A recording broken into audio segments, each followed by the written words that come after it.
Dear everyone, I've come today to speak on the importance of Shivaratri. What is Shivaratri? We call it a special Ratri and not a special Din. It's not Shiv Din. Why isn't it Shiv Din but Shivaratri? See, Ratri is darkness, and this particular day is more dark compared to the rest of the nights in the year. And why is darkness synonymous to Shiva? See, Shiva in the Trinity, that is Brahma, Vishnu, and Shiva, worshipped as the Trinity gods, in which Brahma is the creator, Vishnu the protector, and Shiva is the destroyer. See, only a destroyer can be a true transformer, like a true guru who is a great destroyer. The guru destroys the ego of the sadhakas. He destroys their illusions. He destroys their beliefs, their worldly attachments, or anything related to their phenomenal existence. A guru destroys everything of it. And because he destroys the sadhaka's old world, a door to a new world will open up. A transformation will happen. Shiva is a great destroyer. Shiva is the Adi Guru. A guru's way of destruction is very constructive. He is a destructor and as well a recreator. When something gets destroyed, it is as well recreated into something else. When anger gets destroyed, it becomes compassion. When lust is destroyed, it becomes love. When pain is destroyed, it becomes peace. When the attachment towards your individual existence, that is, the I, is destroyed, then the door to your universal existence will open up. Now, when something is destroyed completely, it means that there is nothing at all. And nothingness means complete non-existence. But since the mind grasps non-existence as darkness, hence nothingness means darkness for the mind, and Shiva is darkness. Hence it is Shiva Ratri.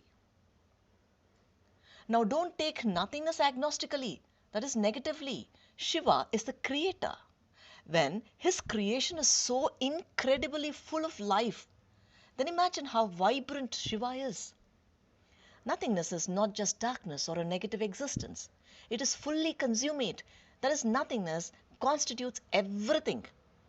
Just think, where were you before your birth?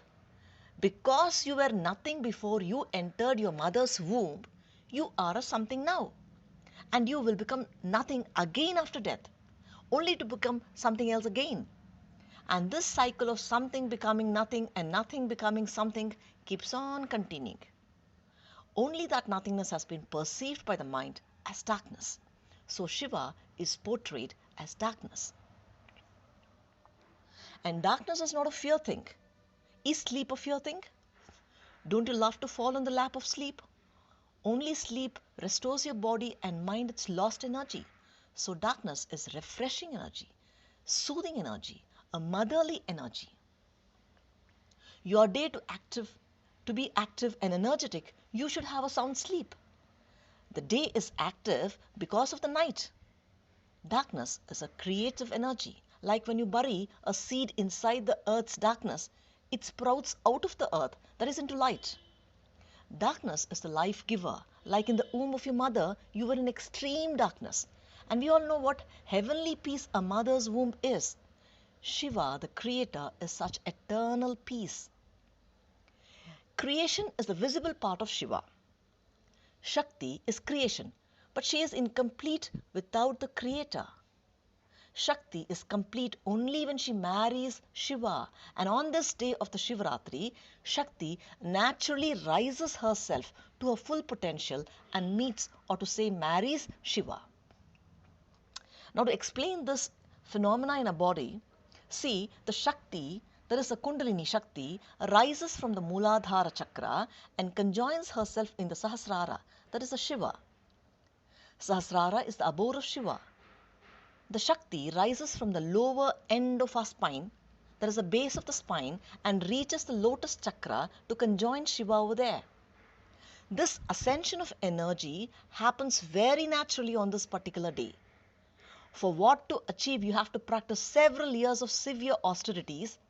It happens on this day just naturally. So each one of you utilize this day for your spiritual development. And see, what happens in the macrocosm also happens in the microcosm, that is our body. In India, the southern regions comprises of more Shakti Devata temples. That is the Vishnu temples also, and the Shiva sons temples. That is Ganapati's, Murugan and the Ayyappa temples. Ganapati temples are more in the Maharashtra and the Karnataka regions, while Lord Murugan temples are more in the Tamil Nadu and Ayyappa is worshipped more in Kerala.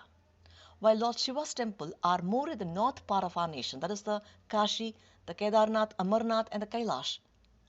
It's not that in the south there are no Shiva temples. Here the Shiva temples are with Shakti. When Shakti comes back married with Shiva, that is in our body, then these lower plexus, which are only worldly oriented chakras, now they start to vibrate with spiritual diligence.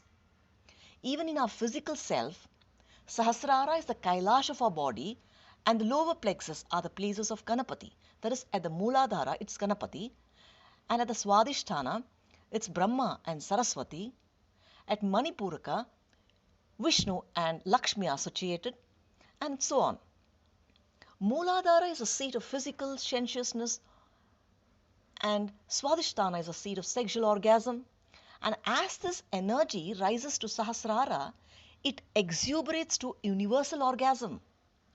This is what is fabricated by our ancient seers as a marriage of Shakti and Shivam.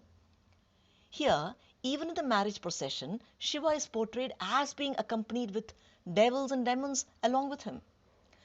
This is only to symbolize that Shiva is the ruler of all the negative aspects of life.